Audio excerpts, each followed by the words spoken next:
Hi everyone, welcome to దావత్ దిల్సే. ఈరోజు మంచి టేస్టీ రెసిపీతో మీ ముందుకు వచ్చేసా. నేనైతే ఇక కానిస్తున్నా. చాలా అంటే చాలా టేస్టీగా ఉంది. Bagara baingan super recipe. ఒక్కసారి ఇలా అయితే ట్రై చేయండి. ఎప్పుడు వంకాయ ఒకేలా వండితే ఏముంటుంది, ఒక్కసారి ఒక్క విధంగా వండాలి కదా. సో వచ్చేసింది. మంచి ఫ్రెష్ వంకాయలు దొరికేసాయి. తోటలో వంకాయలు సూపర్గా ఉన్నాయి. సో కడిగి నీట్గా కట్ చేసి తీసుకొస్తా. ఈలోగా మసాలా ప్రిపేర్ చేసుకుందాం. 1 టీ స్పూన్ గసగసాలు, 2 టీ స్పూన్ల పల్లీలు, అలాగే ఎండు కొబ్బరి.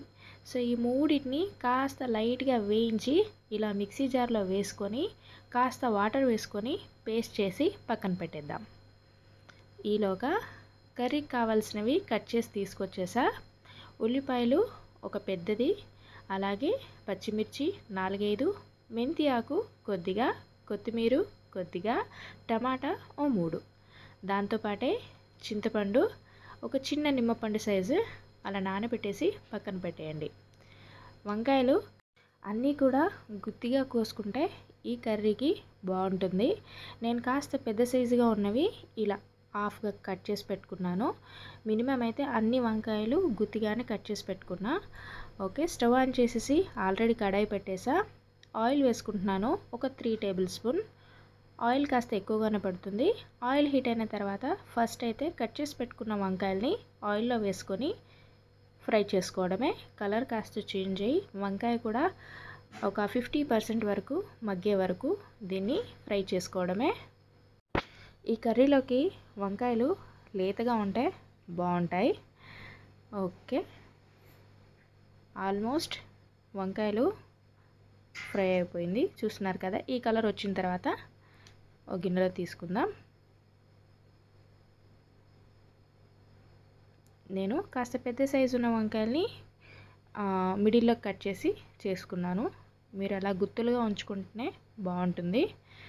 ఓకే, ఇప్పుడు అదే ఆయిల్లో 1 టీ స్పూన్ జీలకర్ర, 2 ఎండుమిర్చి అలా తాలింపు పెట్టేసి కాస్త కలర్ చేంజ్ అయిన తర్వాత కట్ చేసి పెట్టుకున్న ఉల్లిపాయలు, నేను ఇక్కడ మీడియం సైజువి 2 తీసుకున్నాను. దాంతోపాటే 5-6 పచ్చిమిర్చి మీ రుచికి కారం తగ్గినట్టు వేసుకోండి. అలాగే మెంతి ఆకు ఒక గుప్పెడు. ఒకవేళ మీ దగ్గర మెంతి ఆకు లేకుంటే ఇందాక తాలింపులోనే కాస్త మెంతులు వేసుకోండి, 5-6 బాగుంటుంది. ఓకే, ఉల్లిపాయలు కాస్త కలర్ చేంజ్ అయ్యే వరకు ఫ్రై చేసుకుందాం. ఇప్పుడు 1 టీ స్పూన్ పసుపు, అలాగే 1 టేబుల్ స్పూన్ అల్లం వెల్లుల్లి పేస్ట్ వేసుకొని అల్లం కాస్త పచ్చివాసన పోయి లైట్గా కలర్ చేంజ్ అయ్యే వరకు ఫ్లేమ్ని మీడియం ఫ్లేమ్లో పెట్టేసి ఇలా కలుపుతూ ఫ్రై చేసుకుందాం. ఓకే, ఆల్మోస్ట్ ఫ్రై అయిపోయింది.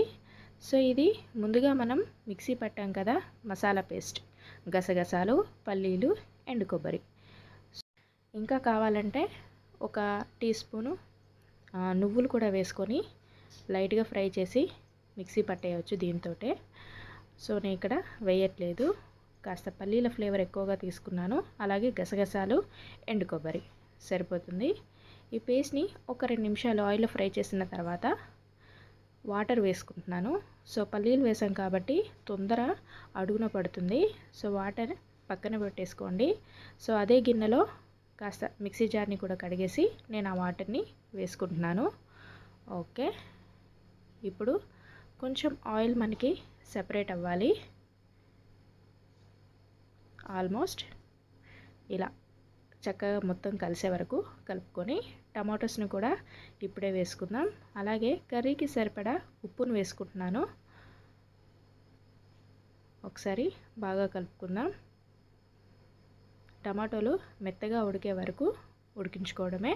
మధ్య మధ్యలో కలుపుతూ ఫ్లేమ్ని మీడియం టు లో ఫ్లేమ్లో మూత పెట్టి ఉడికించుకోవడమే.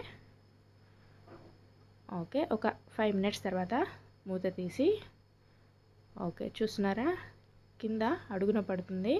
సో పల్లి వేసాం కాబట్టి పల్లీల పేస్ట్ అది తొందరగా అడుగున పడుతుంది కాబట్టి ఫ్లేమ్ని చాలా లో ఫ్లేమ్లో పెట్టేసి ఇలా మూత పెడుతూ తీస్తూ టమాటోస్ కాస్త మగ్గే వరకు దీన్ని ఉడికించుకుందాం.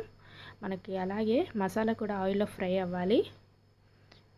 ఆయిల్ కాస్త ఇలా సపరేట్ అయిన తర్వాత సరిపడా కారం వేసుకోండి. నేను ఒక 2 టేబుల్ స్పూన్ కారం వేసుకున్నాను.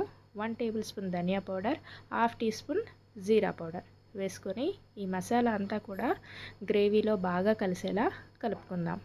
కారం కాస్త చూసుకొని వేసుకోండి. ఎలాగో దీంట్లో టమాటా వేస్తున్నాం, అలాగే చింతపండు పులుపు కూడా వేస్తున్నాం కాబట్టి కొంచెం కారం హాఫ్ టీ స్పూన్ అలా పెంచి వేసుకుంటే బాగుంటుంది. ఈ మసాలా కాస్త ఉడికే వరకు ఒక 2 నిమిషాలు లో ఫ్లేమ్లో పెట్టేసి మూత పెట్టి తీసేద్దాం. ఇప్పుడు చింతపండు రసాన్ని వేసుకుందాం. నేను ఇక్కడ చిన్న నిమ్మపండు సైజ్ అంతా తీసుకున్నాను చింతపండు. సో మీ పులుపుకి బ్యాలెన్స్గా వేసుకోండి, ఎంత పులుపు తింటారో అది చూసుకొని వేసుకోవడమే. ఓకే, ఒకసారి బాగా కలుపుకుందాం. ఇప్పుడు ఈ పులుపుకి అలాగే మన గ్రేవీ ఏ విధంగా ఉండాలో అది చూసుకొని వాటర్ని యాడ్ చేసుకోండి. నేనైతే 1 గ్లాస్ ఆఫ్ వాటర్ అయితే వేసుకుంటున్నాను. పర్ఫెక్ట్, నాకు గ్రేవీ కాస్త చిక్కబడి దగ్గరకు వచ్చే వరకు ఇలా ఉంటే సరిపోతుంది. సో ఇప్పుడు ముందుగా మనం ఫ్రై చేసి పెట్టుకున్న వంకాయ ముక్కల్ని వేసుకోవడమే. సో ఇలా ఫ్రై చేసుకుని వంకాయలు వేసుకుంటే సూపర్ టేస్టీగా ఉంటాయి. సో మసాలా వంకాయ కూడా అలానే ఉంటుంది కదా. ఓకే, మూత పెట్టేసి హై ఫ్లేమ్లో ఒక బాయిల్ వచ్చిన తర్వాత ఫ్లేమ్ని కాస్త లో ఫ్లేమ్ చేసేసి ఒక 5 మినిట్స్ దీన్ని ఆయిల్ సపరేట్ అయ్యే వరకు ఇలా ఉడికించుకుంటే bagara Baingan ready. So almost అయిపోయింది, చూస్తున్నారు కదా. వంకాయ కూడా పర్ఫెక్ట్గా ఉడికిపోయింది. ఇలా నోట్లో వేసుకుంటే అలా కరిగిపోతుంది. పర్ఫెక్ట్ అండి. సో లాస్ట్ ఫైనల్గా కొత్తిమీర వేసేసుకుందాం. మీరు కావాలి అనుకుంటే కాస్త గరం మసాలా వేసుకున్నా కూడా బాగుంటుంది. సో నేను ఇక్కడ కావాలనే వేయట్లేదు. ఓకే, కొత్తిమీర కూడా అలా చల్లేసుకొని ఒక్కసారి కలుపుకొని స్టవ్ ఆఫ్ చేసుకోవడమే. సో చాలా బాగుంది, టేస్ట్ సూపర్గా ఉంది. ఒక్కసారి అయితే ట్రై చేయండి. ఓకే, వీడియో ఎంతవరకు చూస్తే ఎంతో కొంత నచ్చిందనే అనుకుంటున్నాను. ఛానల్ని కాస్త సబ్స్క్రైబ్ చేసి షేర్ చేయండి, కొంచెం సపోర్ట్ చేయండి. Thank you so much for watching my all videos. Really thank you. Tata, take care, bye bye.